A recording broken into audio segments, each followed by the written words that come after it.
All of those cases fit a similar profile, and the investigation will either be able to prove Peterson as the suspect or just eliminate him altogether. This is now in the hands of police, but it all started with the advanced DNA testing from a lab in Texas that we first introduced you to over the summer.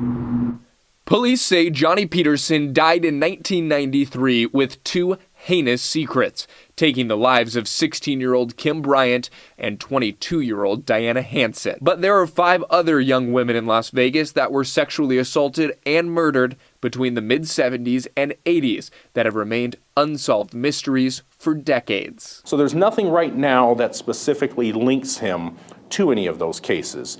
But, we know for a fact we have 2 victims, so we are going to take a deep dive into every one of those cases and either rule him in or rule him out as a potential suspect. Bryant's 1979 murder was solved because of a donation from philanthropist Justin Wu for Metro to send the limited DNA off her clothing to Othram Labs in Texas.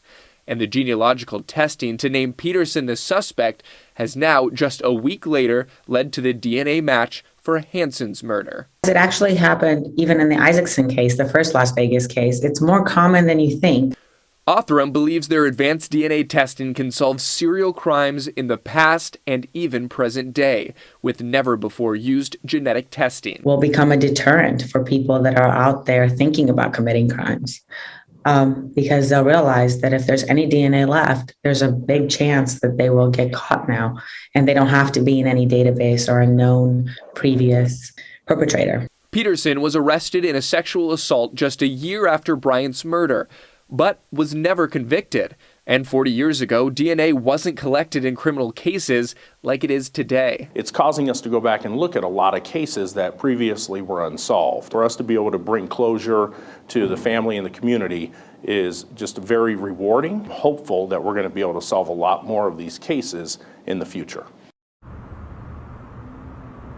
And Spencer says they have a team of 5 cold case investigators that specifically work these cases and will be working on those 5 specific cases. However, Spencer says there are still hundreds of cold cases in the department yet to be solved. We're reporting live tonight. I'm Drew Andre, Fox 5 News, local, Las Vegas.